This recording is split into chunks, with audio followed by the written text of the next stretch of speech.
Alright, the most valuable baseball cards from your childhood collection. Let's uncover the hidden treasures that might be sitting in your childhood collection. Did you have any of these cards? Let's get going. From 1980, we've got Rickey Henderson's Rookie. This is actually the most valuable card in this entire video series here. Not only, obviously, is Rickey Henderson a Hall of Famer, has the all-time stolen base record, but this card is really hard to find in good condition. PSA 9 will get you $1,800. I know PSA 10, if you're one of the lucky ones, you're talking six figures. We've also got the 1980 Topps Nolan Ryan card worth $300 in a PSA 9. Obviously, it's not as rookie, going back to '68, I believe.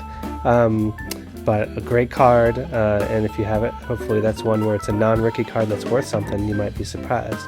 And same for Reggie Jackson. So his 1980 Topps PSA 9 will get you about $100. Moving to 1981, there actually were no cards that met my criteria of being worth $100 or more at a PSA 9. Because if I found a card that's a reasonable grade for a card in great condition, you're looking at 7, 8, 9. So it'd be on the high side. So I opened the criteria a little bit here. We got Rickey Henderson's second year card. I love the designs of these. I love the baseball hats. And then you got Harold Baines's card here as well. So these are the only two from 1981 that have really any value. Hopefully those are some that you found. 1982, we got Cal Ripken's. So his rookie, and the one that everyone loves, is his 1982 Topps Traded.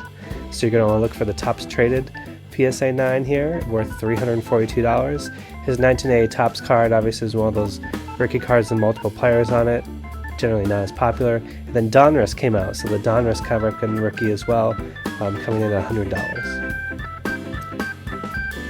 Moving to 1983, honestly, two of the best hitters I ever saw play baseball, Tony Gwynn and Wade Boggs, both of their rookie cards here. I loved watching both of them. Both were around $150 in PSA 9 condition. I also love the design of the 1983 cards with the close-up picture of their face as well. I have both of these cards in my personal collection. 1984. So we've got the Don Mattingly Topps Tiffany PSA 9. This is the premium card stock with the kind of like more glossy finish. I love the Mattingly 84 rookie, actually the design of it. That's worth $564 in the Tiffany version, which is pretty rare. The 1984 Fleer Update Clemens at a PSA 9. It's a great looking card. I love having the Fenway seats in the background. And then many people say the 1984 Don Mattingly rookie card really took baseball card collecting to new heights. It's a gorgeous looking card. I'm not a Yankees fan because I'm a Red Sox fan, but now that I'm older, I can appreciate the historical significance of this rookie card. All right, moving to 1985. We're starting to get into the junk wax era. Not yet, really 96, but you'll start to see that, we're talking about Mark McGwire's Topps Tiffany, and then Roger Clemens' 85 Topps Tiffany rookie card there. And then the 85 Mark McGwire base card is worth $91, so I include that here as well. And you'll see the main difference in the Tiffany is that whiter, glossier look, as well as the back of the card is a little bit lighter in color, as well as a premium card stock for that one. 1986. Again, we're talking about the Tiffany's. So Barry Bonds Tiffany PSA 9 at $910, and then the Bo Jackson. I went back. I loved Bo Jackson when I was a kid. Unfortunately, he had a short career, but the impact was pretty big from like 86 to 90 before his injuries. But both the Barry Bonds and the Bo Jackson Tiffany cards from 1986. I thought there'd be more cards from here, but we are now heavy into the junk wax era of baseball cards. Speaking of such, 1987, the 1987 Barry Bonds rookie card O-Pee-Chee. This is the Canadian version of Topps, so you can see it says O-Pee-Chee instead of Topps on it. PSA 9 of that will get you $800. That one's pretty rare. I do love the O-Pee-Chees. I have my Wayne Gretzky O-Pee-Chee rookie. And then the Bo Jackson Future Stars rookie card in the Tiffany version is worth $85 in the PSA 9. 1988, no cards met my criteria, so it's probably a good time for me to remind you that if you're interested in sports cards and you want to learn everything I've learned over 22 years of making money flipping cards and investing in cards, you're going to want to check out the course. We also have a data plan including the flip list, which we do all the research and we give you a list of cards that, based on the data, are ready to flip for a profit right now. So check those out on sportscardsedge.com.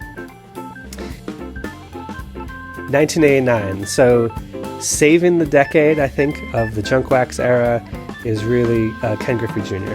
Ken Griffey Jr.'s rookie 1989 across Bowman, Topps, and Fleer are some of the most sought after cards of all time. I don't know why Upper Deck is not in here.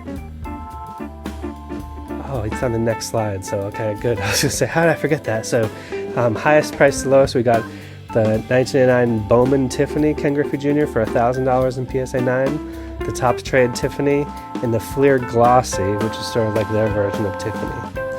And I was like, man, there's got to be more. So this is more of the base cards here. So we got the 89 Randy Johnson O-Pee-Chee, and then the 1989 Upper Deck base Ken Griffey Jr. card, PSA 9, at $170. This is the most graded card of all time.